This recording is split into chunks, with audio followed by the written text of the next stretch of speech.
আইসিটির দ্বিতীয় অধ্যায়ের আজকে আমরা আলোচনা করব যোগাযোগ মাধ্যম, মানে কমিউনিকেশন সিস্টেমটা নিয়ে আমরা আলোচনা করব। ঠিক আছে, একটা সময় যখন আমরা চিঠি পাঠাইতাম মানুষকে, কয়দিন লাগতো?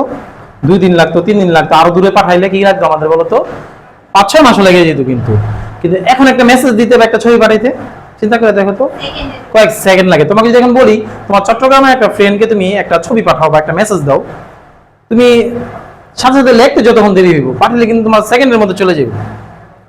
তার মানে কি, পাঠানোর পদ্ধতি কিন্তু চেঞ্জ হয়েছে, মাধ্যমটা চেঞ্জ হয়েছে। আমরা কিন্তু আগেও চিঠি পাঠাইতাম, এখনো আমরা চিঠি পাঠাই, কিন্তু মাধ্যমটা কি একই রকম আছে? আমরা কি এখন কাউকে কিছু বললে আমরা কি চিঠি দিয়ে পাঠাই?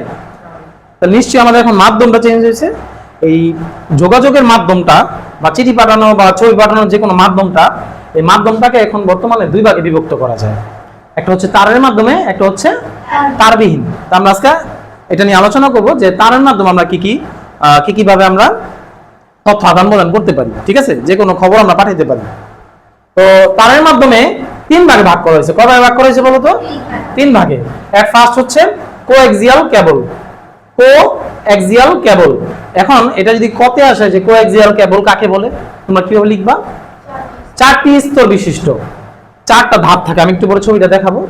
4টি স্তর বিশিষ্ট তার, যার মাধ্যমে 10 এমবিপিএস থেকে 200 এমবিপিএস পর্যন্ত ব্যান্ডউইথ। বলতো কি এটা পাওয়ারটা কতটুকু? 10 এমবিপিএস থেকে 200 এমবিপিএস পর্যন্ত ব্যান্ডউইথ এটা প্রদান করে, তাকে বলা হয় কি? Coaxial cable. এটার স্পিডটা খুব কম। এবার আসো টুইস্টেড পেয়ার। নামের মধ্যে কিন্তু টুইস্টেড মানে 2টা এরকম আছে, একটা একাধিক আছে, ঠিক না? আচ্ছা, টুইস্টেড পেয়ার, টুইস্টেড মানে হচ্ছে জোড়া। টুইস্টেড মানে কি? জোড়া। এর মধ্যে কয় জোড়া থাকবে কেবলটা বলো তো? 4 জোড়া কেবল থাকবে। তোমরা বাসা বাড়িতে দেখবা এরকম তার, 2টা তার এরকম পেঁচায়, যে দেখো আমাদের এখানে কুচির মধ্যে লাগানো আছে কিন্তু, ঠিক না? 2টা তার কিন্তু এরকম পেঁচানো আছে।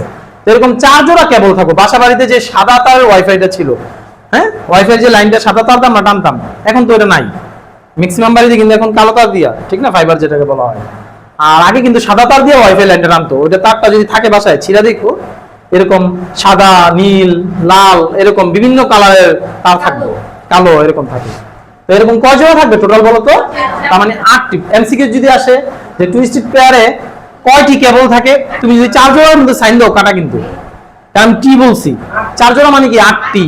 আর যদি বলে কয় জোড়া তা কেবল থাকে, তখন তুমি কি বলবা? 4 জোড়া, রাইট। এবং এর স্পিডটা কত থাকবে বলো তো? 10 এমবিপিএস থেকে 500 এমবিপিএস পর্যন্ত। এর একটু স্পিডটা বেশি। এর স্পিডটা কি বলো তো? বেশি। এটাকে আবার 2 ভাগে ভাগ করা হয়েছে। কি বলো তো? এসটিপি, আর একটা কি বলো তো? ইউটিপি। এটা এসটিপির মাধ্যমে তোমার 100 এমবিপিএস পর্যন্ত স্পিড পাওয়া যায়। আর ইউটিপির মধ্যে কি বলো তো? 500, ঠিক আছে, এমবিপিএস। তাহলে এমসিকিউ যদি আসে যে এসটিপির মাধ্যমে কত এমবিপিএস পর্যন্ত ব্যান্ডউইথ পাওয়া যায়, তোমরা কি লিখবে? 100। এগুলো এমসিকিউর জন্য বা কয়ের জন্য ইম্পর্টেন্ট। আচ্ছা, এবার আসো অপটিক্যাল ফাইবার, সবচেয়ে উন্নত তার এটা, ঠিক না? আমাদের ওয়াইফাই লাইনগুলো এখন ফাইবার, আমরা বলি না যে ফাইবারের তার টানা হয়েছে, কালো তার যেগুলো বাসায় তোমাদের আছে। অপটিক্যাল ফাইবারগুলো কি বলতো? 3 স্তর বিশিষ্ট, স্বচ্ছ কাচের তৈরি। এই তারগুলো কিন্তু আমাদের নরমাল তামা দিয়ে যে তৈরি ওইরকম না, এটা কি দিয়ে তৈরি বলতো? কাচের তৈরি। আলোর গতিতে ডেটা প্রেরণ করে। পৃথিবীতে সবচেয়ে বেশি দ্রুত চলে কিন্তু আলো, ঠিক আছে? এই জন্য যা কিছু মানে যাই পাঠাইবা তথ্যটা সবার আগে 3টা তার দিয়ে যদি পাঠাও, সবার আগে ও পৌঁছায় দিবে, কারণ ওর মধ্যে গতি বেশি থাকে। তো এবার একটু আমরা তারের ছবিগুলো দেখি, তাহলে আমাদের আরো বেশি ক্লিয়ার লাগবে। প্রথম কোএক্সিয়ালের মধ্যে কয়টা স্তর বলো তো? 4টা স্তর। এই দেখো এখানে একটা তারের ছবি দেওয়া আছে, দূর থেকে জানি না কতটুকু দেখা যাইতেছে। দেখো তো উপরে একটা কালো আবরণ আছে কিন্তু, হ্যাঁ, ডিসেল লাইনে যে তারগুলো আছে না, এটা হচ্ছে কোএক্সিয়াল কেবল। একদম সহজ উদাহরণ। তোমাদের আগে যে এখন তো ওয়াইফাই দেয়, তোমরা টিভি দেখো, আগে কিন্তু ডিসেল লাইন ছিল, এখনো বাসা বাড়িতে অনেকের বাসা বাড়িতে ডিসেল লাইন আছে। ডিসেল লাইন তারগুলো দেখবে এরকম কালো, হ্যাঁ, ওটা তুমি যদি ছিড়ো ভিতরে যদি তুমি দেখতে চাও যে কি আছে, দেখবে এরকম কালো। আর নিচে দেখবা কি দ্বিতীয় স্তর দেখবা জালির মতো থাকে, জালির মতো করে। এরপর আবার ছিল দেখবা আরেকটা স্তর পাইবা, লাস্টে গিয়ে তুমি এরকম একটা তামার তার পাইবা তুমি। বুঝতে পারছো? 4টা স্তর থাকে, ঠিক আছে না? আচ্ছা, টুইস্টেড পেয়ারটা কি বললাম আমরা? এই যে দেখো এরকম 8 জোড়া, দেখছো? 8টা, সরি 8 জোড়া না 8টা। এই 4 জোড়া, 1 জোড়া, 2 জোড়া, 3 জোড়া, চার জোড়া দেখছো, দেখা যায় এই পেঁচানো, কিন্তু টুইস্টেড মানে কি পেঁচানো তার থাকবে। আর অপটিক্যাল ফাইবারটা কি, এটা এখন বর্তমানে আজকে বাসায় গিয়ে তোমরা দেখতে পারবা, বা আমাদের কোচিং এর মধ্যে আছে, ওয়াইফাই যে লাইনটা আমরা টানছি কালো তার দিয়ে টানছি, ঠিক না? এই যে দেখছো অপটিক্যাল ফাইবার, দেখতে কত উন্নত লাগতেছে, কাচের তৈরি এগুলো, ঠিক আছে? আচ্ছা, এখন পরীক্ষার মধ্যে সৃজনশীল কিভাবে আসতে পারে পরীক্ষার মধ্যে? হ্যাঁ, আরেকটা জিনিস আমি মাঝখানে শিখাই দিই, টুইস্টেড পেয়ার আর অপটিক্যাল ফাইবারটা মিম, এগুলোকে ল্যান বলে। কি বলে বলো তো? ল্যান। পরীক্ষার মধ্যে আসতে পারে ল্যানের পূর্বপূর্ণ কি? লোকাল। এল দিয়ে কি বলো তো? লোকাল। এরিয়া হচ্ছে এরিয়া, গুড। আর এন হচ্ছে নেটওয়ার্ক, মানে লোকাল এরিয়া নেটওয়ার্ক। তুমি এলাকার মধ্যে, তোমার আশেপাশের মধ্যে তুমি যদি কোনো নেটওয়ার্ক তৈরি করতে যাও, তখন তোমার কি লাগবে বলো তো? টুইস্টেড পেয়ার অথবা অপটিক্যাল ফাইবার। ক্লিয়ার আছে বিষয়টা? ধরো একটা আমি সৃজনশীল বানাই, যে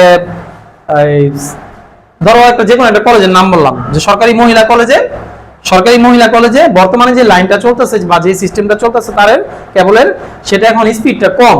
তো প্রধান শিক্ষক চাচ্ছেন বা অধ্যক্ষ চাচ্ছেন যে স্পিডটা যদি বেশি পাওয়া যায়, এক্ষেত্রে তার কোন কেবলটা গ্রহণ করা উচিত? কারণ গ নাম্বার প্রশ্ন করবো, তার আগে কোন কেবলটা ছিল, যেহেতু স্পিডটা কম আর যেহেতু এলাকার মধ্যে তার নিজস্ব এরিয়ার মধ্যে সে করতেছে, এটা অবশ্যই কি ল্যান, এটা টুইস্টেড পেয়ার ছিল, স্পিডটা যেন কম তুলনামূলক। কারণ এটার স্পিডটা কি বলতো 10 এমবিপিএস থেকে 500 এমবিপিএস পর্যন্ত, আর সে যেহেতু স্পিডটা বেশি যাচ্ছে, তাই ক্ষেত্রে কি লাগবে? অপটিক্যাল ফাইবার লাগবে। গ নাম্বার প্রশ্ন করতে পারে যে অধ্যক্ষ যেই কেবলটা সে যুক্ত করলো, তার সুবিধাগুলো কি কি, বা কি কি তারা এখন সুবিধা পাবে বর্তমানে, এই সুবিধাগুলো তুমি এখানে দিয়ে দিবা। তথ্য দ্রুত প্রেরণ করা যায়, যেহেতু আলোর গতিতে চলে, তাই তথ্যটা কি খুব দ্রুত পাঠানো যায়, বেশি দূর পর্যন্ত তথ্য পাঠানো যায়, যেহেতু এটা স্পিডটা বেশি। যেখানে 10 মিনিটে একটা ভিডিও ডাউনলোড হয়, অরটা দিয়ে ধরো কথা বলে সেটা 1 মিনিট হয়ে যাবে, ঠিক না?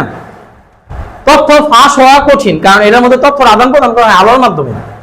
তো আলোর মাধ্যমে যেহেতু হয়, এটার মধ্যে তথ্যটা তোমার ফাঁস হওয়া যায় না, সহজে বহন করা যায়। হ্যাঁ, যেহেতু তামা কিন্তু একটু ওজনে বেশি ভারী, আর অপটিক্যাল ফাইবারটা কি একটু তুলনামূলক পাতলা হয় এবং ওজনে কম হয়, এজন্য এটা যে কোনো জায়গায় সহজে বহন করা যায়। লাস্ট, এটা দীর্ঘস্থায়ী এবং টেকসই, কারণ তা অন্যান্য জিনিসগুলো তোমার জং পড়ে যায় বা বিভিন্ন আবরণ পড়ে যায়, কিন্তু কাঁচের মধ্যে তো জং পড়ে না, মরিচা ধরে না পরে, এজন্য কি এটা দীর্ঘস্থায়ী এবং টিকসই হয়, না বাংলি হয়েছে। ঠিক আছে না? তাহলে মোটামুটি এগুলো কিন্তু ইম্পর্টেন্ট, এবং এটা তোমাদের পরীক্ষায় আসবে, লেখা রাখো যে এটা স্টার চিহ্ন দিয়ে রাখবা।